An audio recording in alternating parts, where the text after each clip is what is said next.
Okay, welcome to today's tutorial. You guys should already know how to animate stuff, basically. I'll just do a simple animation. So if I pick this text layer and I went to transform and I can animate the scale by having it start at 100 and then going into the future and having it be 0, and then that would animate that entire layer like that. But what if you wanted to do some of the effects that you see on a TV show, like say where the entire thing is all animated at once? Well, to do that, you actually wouldn't be in this transform menu at all, and you're not creating keyframes here for scale. You would say animate, and you can choose various things to animate with, stroke color, etc., blur, character offset. We'll do a few of these. So number one, I'll go rotation. And I'm going to show you how to animate with the range selector now instead of that. So we have to set the rotation. I'll just put it there. Okay. And in terms of range, it's going to start at 0%. Okay, that's where the effect begins. And it's going to end at 100%. That's where the effect ends. Okay. So right now it's saying this rotation applies at the beginning and ends at the end. What if I change it like this? You see how now the rotation only applies to in between 44% and 100%. So how to animate that? If I say the start is here, okay, and then I go here, okay, I've now just animated that sequence. So the letters will rotate one at a time. Okay. Now, you can do that with a lot of different things. Okay, so I can actually delete that rotation effect. I can add property scale, for example, instead. Okay. And I'll just make my scale 0.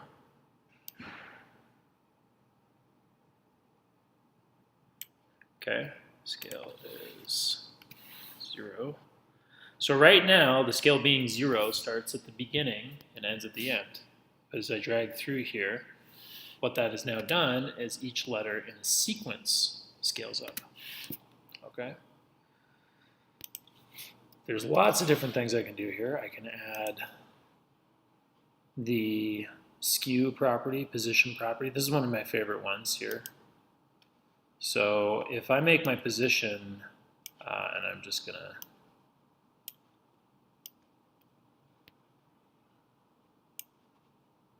get it off screen, okay? So now I have that position, and again, that animates one letter at a time, okay? If I do the keyframes here, it changes things a little bit, okay? Now, just to show you how the process works from the beginning, I'm going to delete that whole animator. Click Animate. You can also do opacity. Okay, so again, range selector. So let's just make the opacity 0. And let's have it go backwards this time. So instead of going 0 and 100 and animating that, I'm going to have it start at 0 and 100. I'm going to animate the end position. And then I drag into the future, and I'm going to change this to 0. Okay, and so that's how using the range selector in that case goes. Okay, so I'm animating the opacity through time. Delete that. I can add the effect. And by the way, you can have multiple effects at the same time. Blur. And let's just bump up the blur so it's blurry. And then the range selector animates one at a time. Okay. You can play around with offset if you wish. Okay. I'm going to go over some of the more showy ones now. So you can animate. This is a really useful effect. This is used commonly in movie titles. Stroke width. Okay, well, first of all, before I do that one, I'm going to add a stroke. Okay, so I'm going to make the stroke of this green. Okay, and I'm just going to say its stroke width is 0 pixels, sure. Okay. Now, if I animate, so I'm going to add property stroke width. Okay, and I'm just going to make my bump up to there. And so again, I can animate that. So usually in a movie, the text would appear on screen and then the stroke would appear and flare in and out. So there'd be 2 of these sections. But you know what? Let's just switch these up. And you get the idea anyways. Now, I'm also going to show you today how to use the Wiggly Selector for random seed with position today, but you can do it with all sorts of things.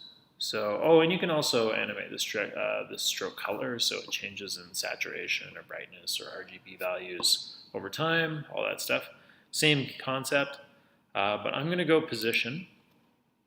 And what I'm going to do is, actually I'll leave that at 0.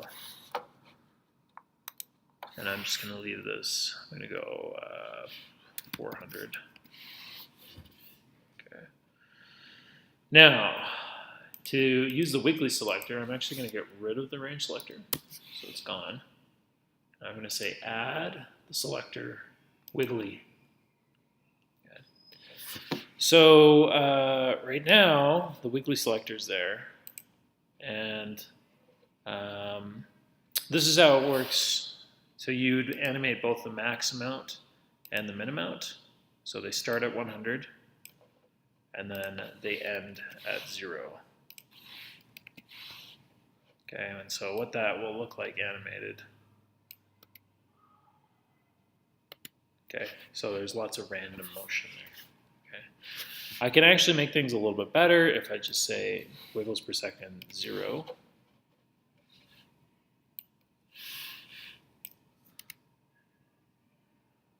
And then they all start random. You can also adjust the random seed through time. So that just changes because they're basically randomized positions. Oh, and if I wanted to do that too, I might as well just bump up these values. And again, you can just change the position of the letters. Okay. Now, let's say I wanted to add to this animator. So I'm already animating position. What if I added the scale property? Okay. So again, with the Wiggly Selector,